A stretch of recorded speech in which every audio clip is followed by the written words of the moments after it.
This channel does not promote any violent, harmful, or illegal activities. All content provided by this channel is meant for an educational purpose only.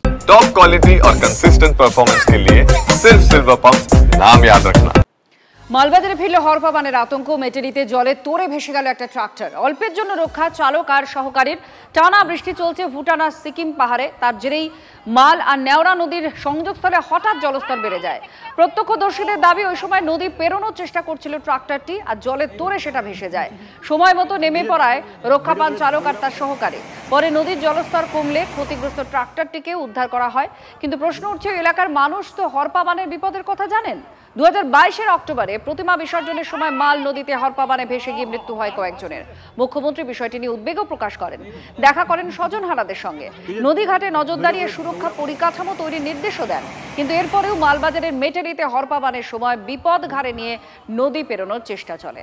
পর্যাপ্ত নজরদারির অভাব কি এখনো আছে, উঠছে সেই প্রশ্ন।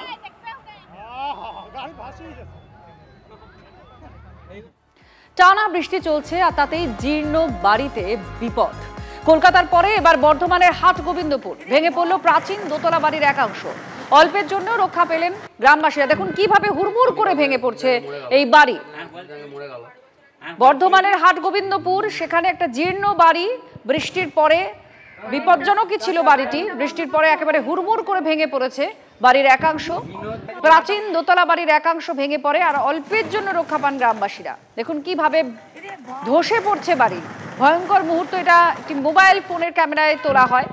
এলাকা সূত্রের যা খবর, হাটগোবিন্দপুরের বেনেপাড়ার এই বাড়ির মালিক কলকাতার বাসিন্দা। এখন দীর্ঘদিন ধরে রক্ষণাবেক্ষণের অভাবে শোচনীয় অবস্থায় পড়েছিল বাড়িটি। বরাত জোরে কেউ আহত হননি, তবে এবার এই বাড়ির হাল ফেরানোর দাবিও তুলছেন স্থানীয়রা। এই পুরনো ভগন্দর বাড়িটি আজকে পড়ে গেল 6টা 10-এ। তা এই বাড়িটা 1335 সালে তৈরি হয়েছে এবং এনারা কেউ এখানে থাকেন না, সব কলকাতা থাকেন। তা ওনাদের ঘরে ফোন করা হয়েছে, জানানো হয়েছে, তা সত্ত্বেও ওনারা আজকে বোধহয় আসতে পারবেন না। আর এই রাস্তার রোডটা যাতে ক্লিয়ার হয় তার ব্যবস্থা আমরা পঞ্চায়েত মাধ্যমে করা হচ্ছে বা প্রশাসনের মাধ্যমে করা হচ্ছে। এই বাড়িটায় লোকজন না থাকার জন্য বা এখানে আইডিয়াল স্কুল সামনে একটা আছে, বাচ্চারাও আজকে আসতেন, পরিবেশে তাদের গাড়িটা আজকে আসেনি বা বাচ্চাগুলো আসেনি। রোগীদের যাতায়াতের নয়া যান দেখেছেন আপনারা। অ্যাম্বুলেন্স নয়, সেখানে খাটিয়া এসেছে, ডুলি এসেছে, এবার দেখবেন দোলনা।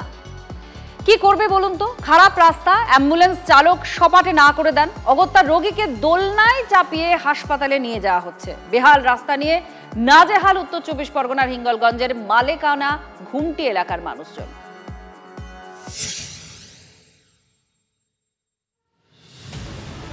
খানাখন্দে ভরা রাস্তা, হাঁটু সমান জল জমে।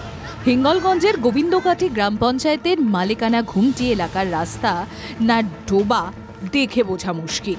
আর রোজ এই রাস্তা দিয়ে যাতায়াত করতে বাধ্য হচ্ছেন এলাকাবাসী।